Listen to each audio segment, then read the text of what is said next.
What is being looked forward to from a leader is, he should be able to see things that other people are not able to see.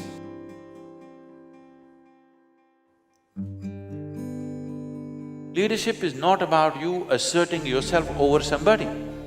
It is about being able to harness everybody's aspirations and make it happen. What difference can you make in the world is no more in terms of charity. How innovative is your business? That's the business right now. The success, even in a business space, is about growth. How many people are you touching? How vast is your operations? This is the growth of a business, not necessarily how much gold have you kept. For the very first time in the history of humanity, we have the necessary resource, we have the necessary capability, we have the necessary technology to address every human problem on the planet. Even 25 years ago, we couldn't have dreamt of it. But the only thing that is missing is consciousness. We are producing enough food for 17 billion people. We are only 7 billion people, but close to half the population is starved. Not because resource is lacking, simply because consciousness is lacking. We are still thinking you versus me, we are not thinking we. Changing the consciousness of the leadership shouldn't take a long time if you find access to them. The only global mechanism on the planet is economic mechanism. Politics, military, religion, all these things are split up. Economy is one thing which bridges across all divides. Only an economic leader can cross boundaries and go where he wants. A political leader cannot do it, a military leader cannot do it, a religious leader cannot do it. The only person who can really build what he wants across the globe is only the economic leader ultimately. In this effort, at one time I aimed at the political leadership. Then I found economic leaders are easier to work with, more willing to change.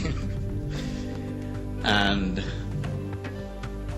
I think it's very important. The forum has done a fantastic job of putting these people together.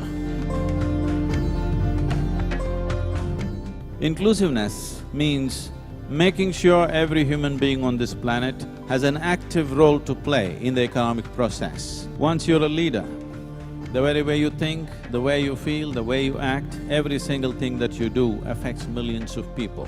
When such a privilege has been conferred upon an individual human being, I think it is a fundamental responsibility of every leader to do something about himself within himself, to elevate himself in whichever way possible. It's very, very essential today.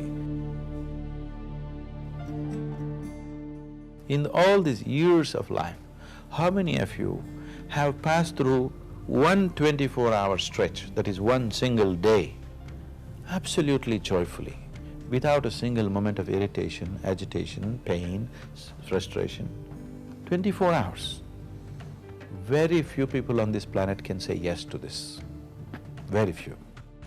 If you have to manage 1,000 minds, first of all, you must be able to manage yours, isn't it? You cannot manage your own mind, how are you going to manage 1,000 minds? The only and the worst crime that you can commit in this world, in this life, is you did not explore the full depth and potential of life. Somebody decides what I should eat, what I should wear, where I should go, where I should not go, you call this slavery. But now somebody decides what should happen within me. Is this not slavery? Anybody can make you go haywire any moment in your life. Yes, people can provoke you to lose your balance within yourself.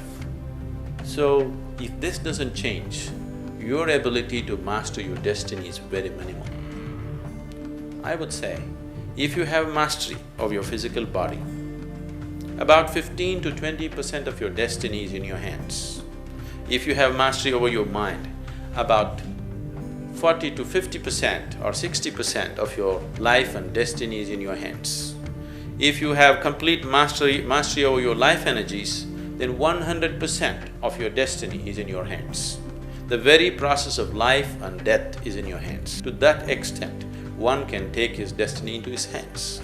But right now you're just thinking about everybody taking your cue and following the leadership the way you want it. You want your industry to go your way, you want your management to go your way, you want your family to go your way.